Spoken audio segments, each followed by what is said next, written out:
अरावली में दलालों ने की आपस में बंदरबांट, करोड़ों की जमीन पर लाखों हड़प गए दलाल। युवक ने अपनी 1 करोड़ से अधिक की जमीन कुछ लोगों के हाथ बेची थी, जिसमें कुछ दलालों ने आपस में बंदरबांट कर ली और जमीन स्वामी के लाखों रुपए हड़प गए। मामला धनसुदा तहसील के बेसावाड़ा गांव का है। अब जमीन स्वामी ने स्थानीय पुलिस से भी मदद की गुहार लगाई है, लेकिन शिकायती पत्र देने के बावजूद भी स्थानीय पुलिस दलालों पर कोई कार्रवाई नहीं कर रही है।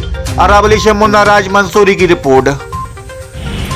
મારું નામ સુબ્રાજીભાઈ અહેમદભાઈ ભટ્ટી, રહેવાનું મોડાસા। અત્યારે હાલમાં પહેલાં ધનસુરા રહેતા હતા અમે, ધનસુરા બાણીકંપા ખેતમાં અમારે 2020માં જમીન વેચાયેલી અમારી। એમાં દલાલો મારફત જમીન વેચાયેલી, બરાબર। એમાં અમારે જમીનના અંદર સોદો કરાર કરાવવામાં દલાલોએ જમીન સોદા કરાયા અને ગ્રાહક પણ એ લાયા દલાલો જ, અને વેચાવડીએ એમને એમાં જમીનના અંદર સોદો થયેલ 1,09,53,742 રૂપિયાનો સોદો થયેલો છે।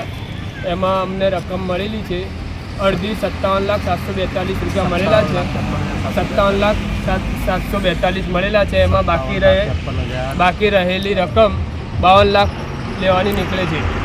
એમાં 2 દલાલને અમારી સાથે સોદો કરાવી બધો પેમેન્ટ એમના ઘરે મૂકેલ, નારાયણભાઈ સાહેરભાઈ રબારી ના ઘરે મૂકેલ। એમાં મૂકવા ગયેલા અબ્બાસ મિયા પેરા મિયા કલાલ ગાડીમાં સાથે, એ પણ જોડે સાથે હતા, પપ્પાને લઈને મૂકવા ગયેલા એમની 4 વ્હીલર ગાડીમાં। તે અમને 52 લાખ રૂપિયા લેવાના નીકળે છે। અત્યારે એમને ચીટિંગ કરેલું છે અમારે।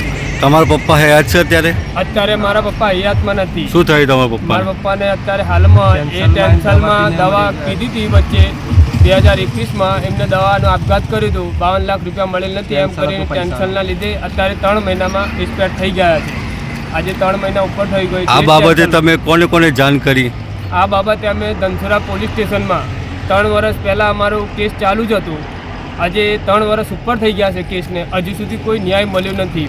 બીજી કોઈ સરકારમાં કે રજૂઆત કરી? બીજી કઈ સરકારમાં રજૂઆત કરી, કઈ બાજુ? મુખ્યમંત્રી સાહેબને બી રજૂઆત કરી, કલેક્ટર સાહેબને રજૂ કરી, और અત્યારે એસપી સાહેબને બી અમારે રજૂઆત કરવાની છે।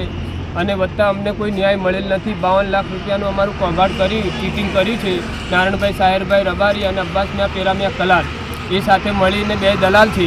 એમને અમને અત્યારે 52 લાખ રૂપિયા મળેલ નથી। એ માટે અમારે સરકાર શ્રી નમ્ર વિનંતી છે અમારું ન્યાય મળે। ખૂબ ખૂબ આભાર। એ રીતે અમારું ફટોફટ કેસ ચાલે, એ રીતે ન્યાય મળે। અમે રોડ પર છીએ।